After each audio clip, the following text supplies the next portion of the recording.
I'm James Watt, and welcome to my new series, Dregs, where I sit down with other successful entrepreneurs who were turned down by the dead. Hi, welcome to Dregs. I'm James Watt. This time I'm speaking to Catherine Swift, another fantastic entrepreneur who was rejected by the den. Hi, Catherine. Hi, James. That was a bit of a tongue twister. Dregs. That's quite difficult to say. I think I made it sound far more difficult than it was actually. It wasn't that difficult. So I see we've got a lovely cup of matcha here. Do you want to try it? Yeah, so this is what you do. Yes. So we've got 4 different grades in the range. Great Taste Awards across them all. The one you're drinking at the moment's actually got a 3-star Great Taste award on it, and pride ourselves on the quality of our products. So hopefully you're enjoying that. I love it, and I love the cup it's in as well. For those who don't know, what is matcha? So matcha is green tea, basically, but it's a very special type of green tea from Japan. Matcha means powdered leaf in Japanese, and you actually drink the whole leaf. So the leaf is actually stone ground into a powder, and rather than having the infusion from a tea bag or tea leaves, where you literally just have the infusion and throw away the leaves, you consume the whole thing. So in overall nutritional value, 1 cup of matcha is like having 15 cups of regular green tea. Like having 15 cups? Like having 15 cups, yeah. And how many cups of matcha do you have per day? First thing, every single morning without fail, I get up, the kettle goes on, I make 4 matchas, 1 for me, 1 for my husband, and 1 for the 2 kids. We sit, we drink matcha, and that's my first matcha. Then I will have probably a matcha latte mid-morning, and then a boost for the afternoon, have another one, possibly another matcha latte. So between 3 and 4. Also, if I'm going to be doing any exercise, it really sort of gives me a boost before I work out. So I'll have 1 before I work out as well. So yeah. So this is delicious. I love it, and I hear matcha's got a lot of health benefits too. Mm-hmm. Yeah, so I mentioned before, obviously, about the fact that the powder's stone ground. The other thing that they do, about 3 weeks before they harvest the tea in Japan, they cover the tea field with bamboo, or a man-made bamboo nowadays, and that locks out a lot of the sunlight. And to compensate for the lack of sunlight, the plant produces a huge amount of chlorophyll, amino acids and antioxidants. The leaves are absolutely crammed full with goodness.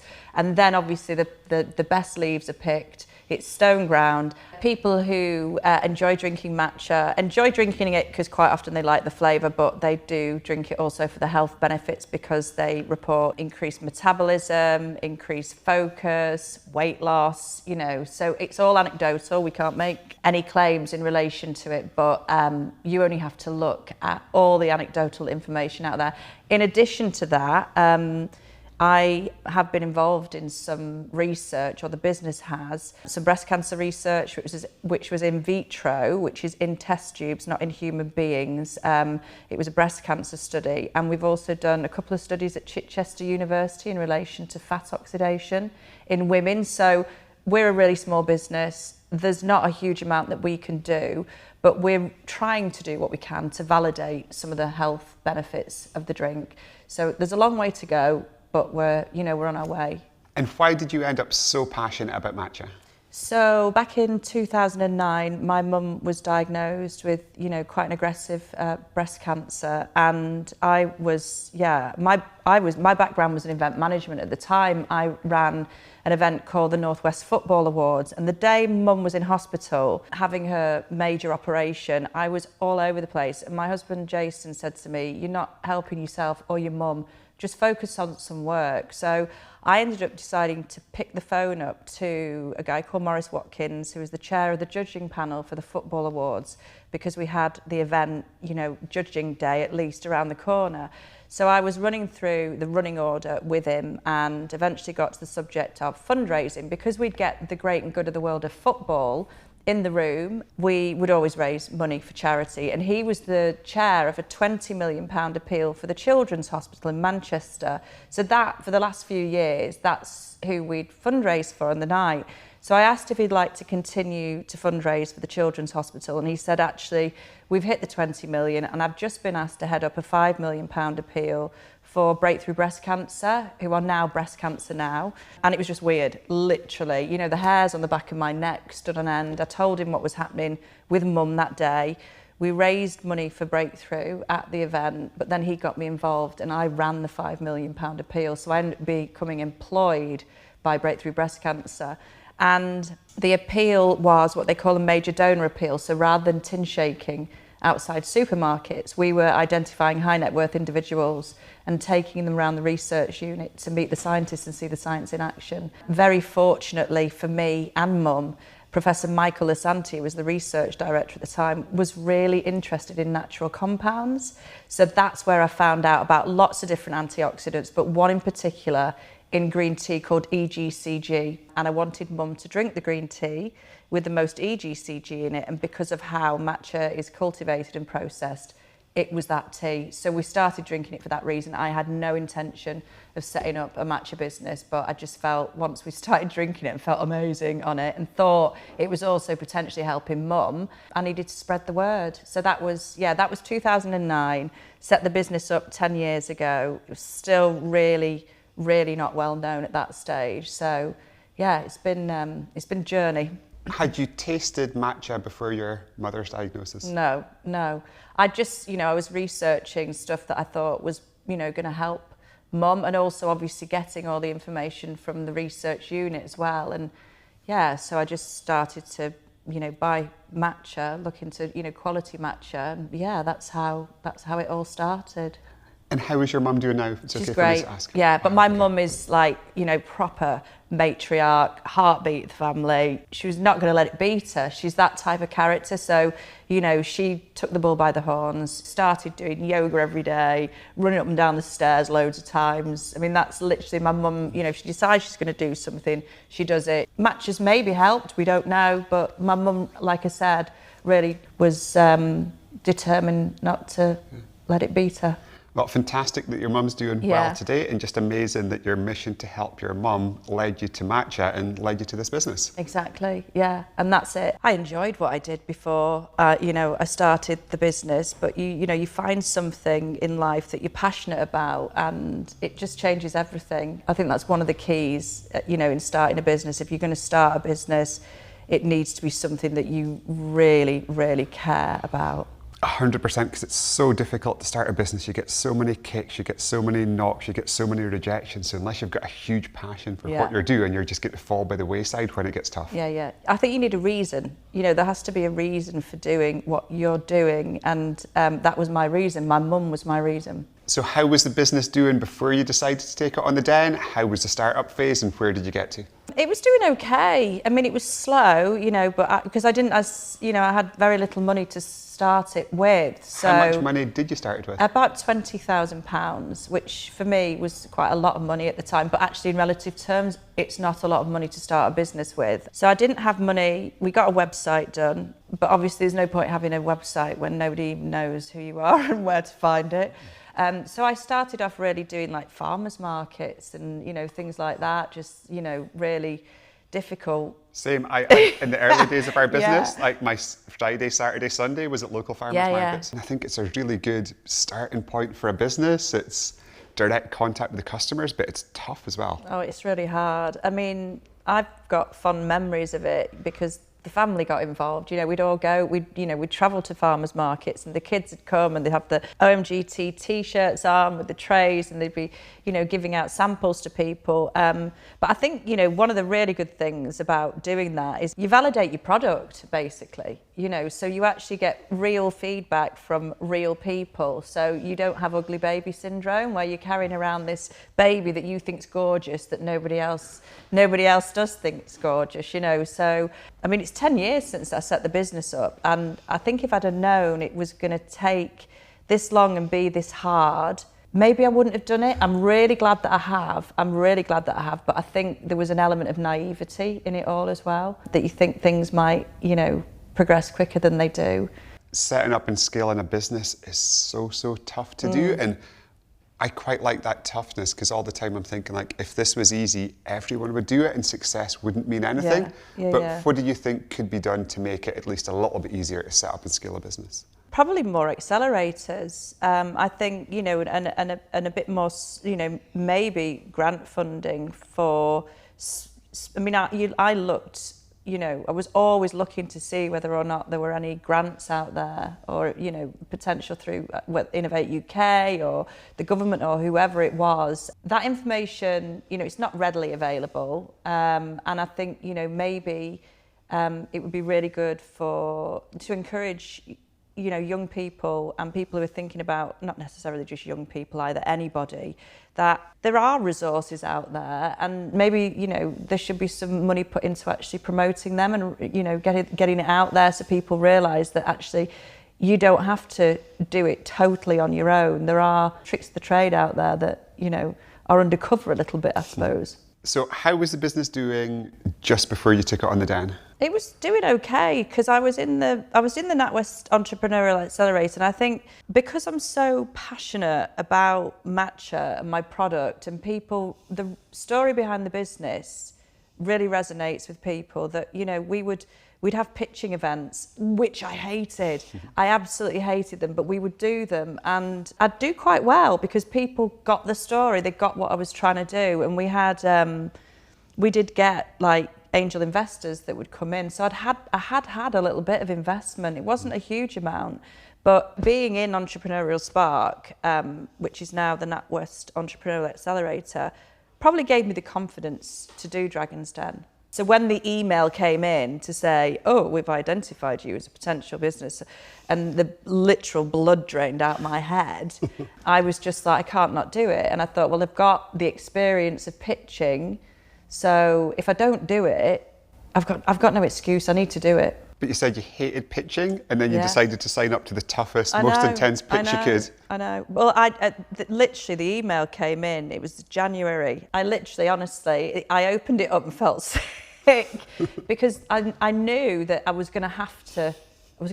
explore it a bit further. So I did, and I remember Jason, my husband, just saying to me, "Listen, just bat until you don't want to bat anymore." Basically, you don't have to do it, but just, you know, look into it. So yeah, that's how it started. I had the first call with the assistant producer who'd contacted me.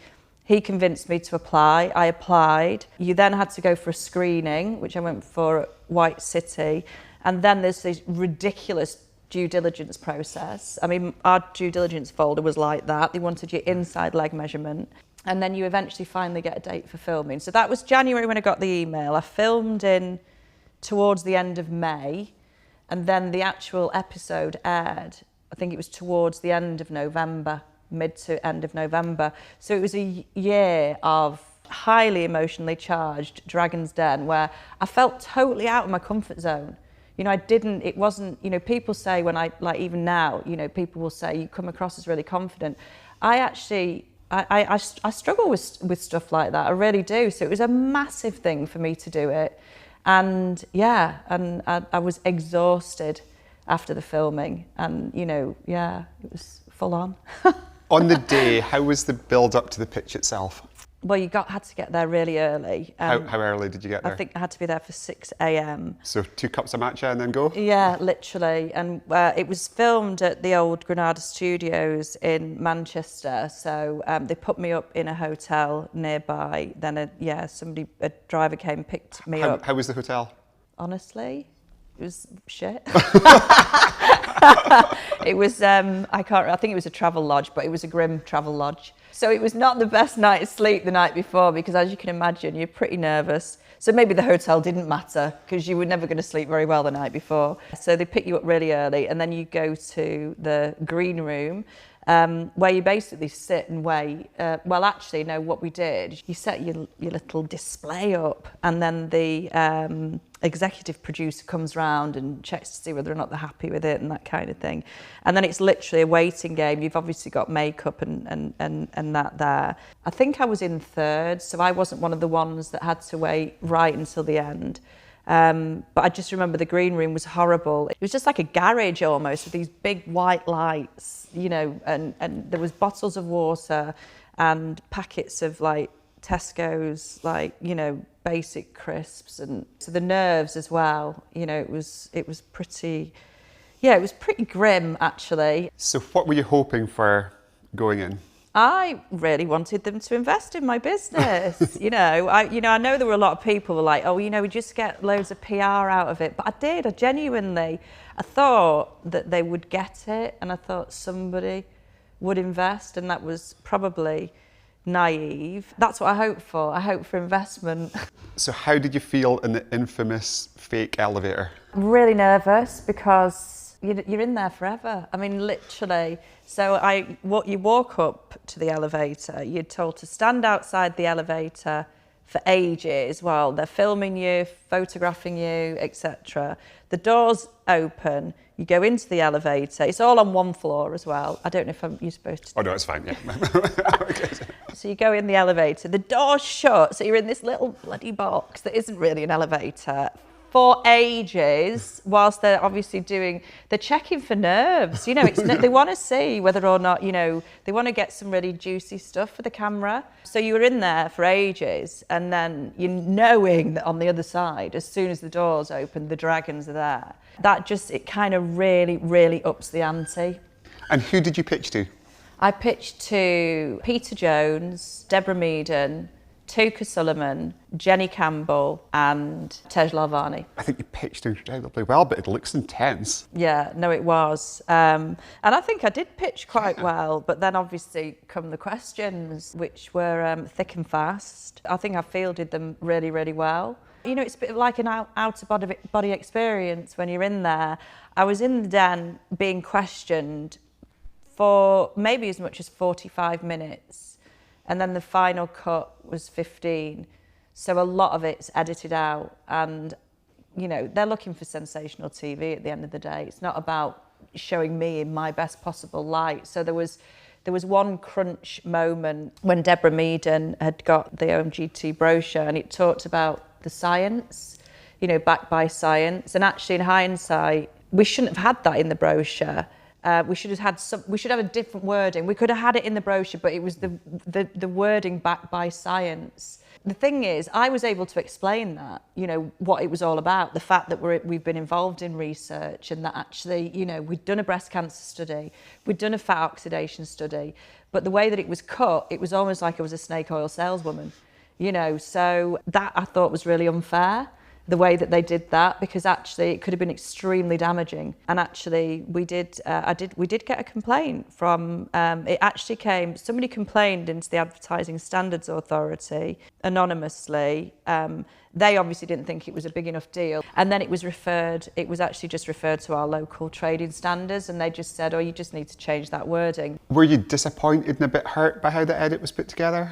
Yeah, no, I was. I think it could have been worse.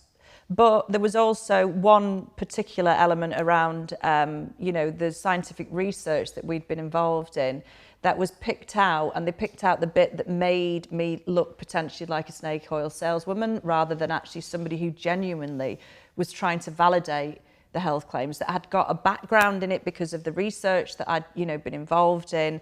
But also, I set up a charity called the Healthy Life Foundation that funds research into age-related diseases, which we talked about, which didn't go in there, and if that had been put into context, we probably wouldn't have had, we got the ASA, they referred it to trading standards, so it was not big enough for them. But there was somebody that got in touch to say, not happy about, that claim. And it was like, well, that's not really very fair because it wasn't put into context, and that's not, we are a really authentic business trying to do something good. So I thought that was a bit naughty. I would agree with that. So how did you feel after the pitch when all 5 said no thank you? Awful. Literally horrendous. I remember walking out, and Ben, who was the assistant producer, who had a really great rapport with all the way through, he was just stood outside and literally had his arms like that, and I properly cried. In fact, I got it back together, because then what you have to do is do a debrief. So it's like a post-match analysis kind of thing. So post-match analysis, I'm sorry.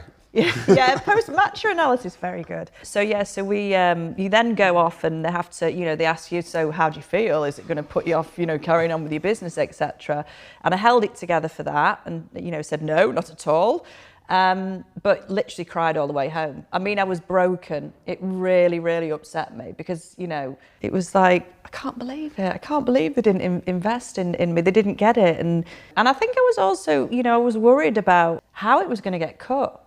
And I found the rejection as well, it's so personal. They're not just rejecting the business, they're rejecting you as a person as well. Yeah. To be honest with you, if I'm absolutely honest, they were quite complimentary. You know, Peter Jones said, I think you've done, I don't know if this was in the final cut, because I've watched it once. I watched it when it aired. Just once? Yeah, I watched it when it aired, basically. How did you feel watching it? So I didn't want, like lots of people have Dragon's Den parties, I was not up for that at all because I was so anxious about it, because obviously you don't see it until it airs and everybody else sees it.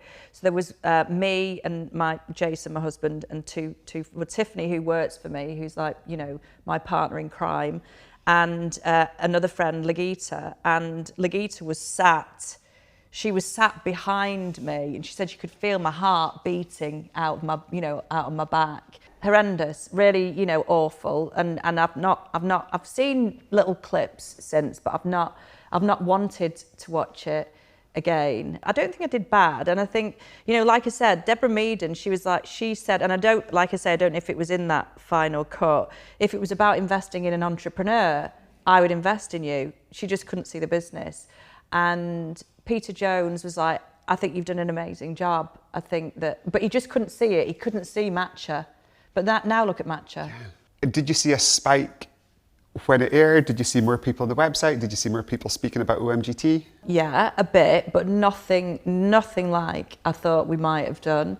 And again, it was probably because we were too soon. People didn't get what Matcha was. And interestingly, about a month before or a few weeks before it aired, there was a human interest story about me and my mum in the Daily Mail.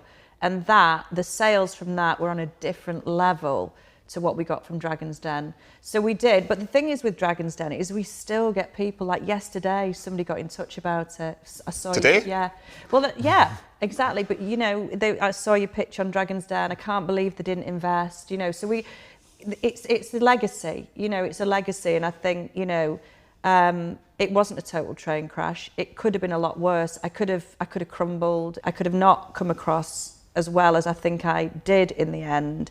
So I'm proud of myself personally. I'm proud of myself for doing it. And this wouldn't have happened. This would not have happened if it wasn't for it, you know.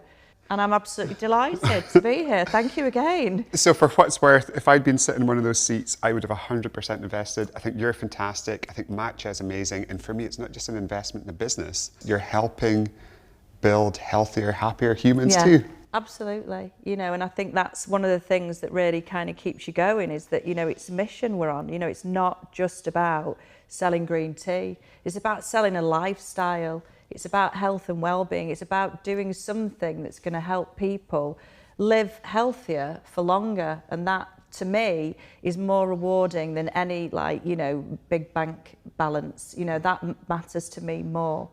And I would guarantee if the 5 people sitting there had known what was about to happen with Matcha in the boom it's had, they would have definitely invested. Tell me a little bit about how Matcha has exploded since she appeared in the Den. It was still a little bit slow after then. It felt like it really started to surge around COVID, for us at least anyway. And I think some of that was due to the fact that people were, you know, they were looking for, you know, products that were going to boost their immunity, and Matcha does that. But yeah, I mean, this last couple of years, it just seems to have just grown exponentially. And, you know, I think the Japanese culture thing helps that because everybody's interested in Japanese culture. But the health and well-being is a global megatrend. People want to, you know, they're really concerned about what they're putting into their bodies. People are more attached to mission-led businesses as well. I think that's really important, that people like to know who they're buying from and what they stand for. Love that. So all of that is kind of playing into the growth of not only matcha, but obviously OMGT. So compared to when you pitched, is the business the same size, 2 times bigger, 3 times bigger? It's coming up for 10 times bigger. Oh, that's amazing. Yeah, so, and that has, you know, last year we doubled our turnover. This year we're going to double our turnover. Well done. And yeah, we're just getting more and more listings, more interest from retailers. The food service thing is growing, food manufacturing is as well, because people are looking for, you know, the likes of Pret, Leon, Starbucks, so many places you go to now, they offer matcha on the menu. So food service is a real potential growth area, but also, you know, people making stuff with matcha. So matcha applications like granola bars or smoothies or matcha ice cream. It's an ingredient and it's really Instagrammable as well. So it looks great on, you know, Instagram feeds. So loads of influencers use it. I love the fact the business is almost 10 times bigger than when you pitched, and you, like what we've done ourselves, is use that rejection to kind of spur you on build something fantastic. Yeah, and you know, sometimes you need to be careful what you wish for, because actually I was really, like I said, broken that I didn't get the investment. But you don't want people investing in your business who don't get it, who, you know, were not the right investors.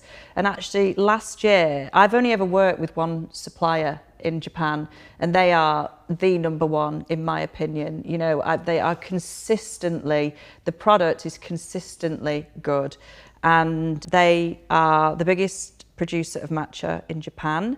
They're a family-run business, but they've been around 136 years, and last year they contacted us to say, we want to get involved. So they are now investors in OMGT. So they're the perfect matcha. And I see I can't believe I missed that. And I see so many synergies between OMGT and my own business. So starting off in farmers markets, starting off with something which was a little bit ahead of its time, which was niche, which is artisanal, which was a little bit more expensive, having to deal with everyone saying no, except the dragons, and then going on to build something of scale and something which people love. Yeah, and I love it. And obviously you have a unicorn business. It's on a different level to mine. Unbelievable what you've done, unbelievable. But yeah, I totally agree with you. I do see synergies. You know, I think that's to do with the, you know, the mission and the vision and the purpose and the drive, and yeah. You know, I think you should drink more matcha, because I think it'll help you even more. I love it. Even I more feel calm, I feel focused. So building any business, especially a small challenger business, is incredibly difficult, and there has to be a bigger motivation than just to earn money. So when things are difficult, when you're getting rejections, what is it that motivates you to keep building what's becoming an amazing business in OMGT? Just total belief in what I'm doing. You know, at the end of the day, I know that if everybody in the world drank matcha, the world would be a better place. I love that. And like, I meet so many business people, entrepreneurs, and the ones who I love most are the ones where the passion just kind of oozes out of their pores, and the passion you have for the mission, for the product, is infectious and compelling, and it's amazing to be around. Would you know what I was thinking? How do you fancy doing a matcha beer? I would love to do a matcha beer. Yeah, that is so good. So I went to a Japanese restaurant in Japan, in Tokyo, which is a green tea restaurant. They do a matcha beer there, and it was absolutely gorgeous. It was like a wheat beer though. It was like a leffe with but it was so good. We can totally do that. Here's a plan. We're going to make a matcha beer. We're going to send a case of it to Peter Jones, a case of it to Deborah Meaden. Oh my God, that'd be mega. Yeah. Cool. And just a little thank you note. Yeah. The product that was never going to work, you know. ×2. Yeah. If you were to meet one of the dragons now, what would you say to them? Thank God you didn't invest. No, I'd be nice, you know, I'd be pleasant to them, but I would be, you know, you missed a trick. You missed a trick. And which dragon did you want to invest when you went on the day? I think probably Deborah and Peter. I'd have been happy if either of those had invested, yeah. Which one did you least want to invest? Probably Tuka. He was mean to you. Yeah, he was mean. Yeah. But also he just totally didn't get it. You know, he didn't get it more than anybody. What advice would you give to a young woman looking to start a business? Just to have the courage of your convictions. You can do it. Everybody says they have imposter syndrome, but I do have imposter syndrome in spades. But there's no need, because actually, you know, so long as you have a good idea, you're passionate, you've got purpose, you've validated your product, There's no reason why you can't succeed. You don't have to have like a first degree from university. You know, you just need to have total passion and belief in what you do, and you'll make it. And this is something we've got in common as well, because we were both rejected. That little chip in your shoulder is quite an effective motivator. Yeah, totally. I'll show you. 100%. So where can someone find OMGT? Obviously on our website, www.omgteas.co.uk. We're in Selfridges, Harvey Nichols, Holland and Barrett, Ocado, Planet Organic, Whole Foods Market, and lots of independent retailers as well. We're also on Amazon. Amazon is a big channel for us too. So yeah. And what does the future look like for yourself and for OMGT? I think that it's looking really good. I'm really excited at the moment. Having Aya on as our partner now just gives us so much opportunity to scale, and me the confidence as well, where maybe I hadn't had as much confidence. The resource behind us now to enable us to really get matcha out to the masses is there. And so more, tins of matcha, selling more direct to the consumer, but also, like I said, in food service and food manufacturing as well. Well, you've won a new customer today. I can't wait to have this at home and use it as part of my daily routine. Catherine Swift, thank you so much. Thank you. Thank you very much. Oh, that was amazing. Thank you.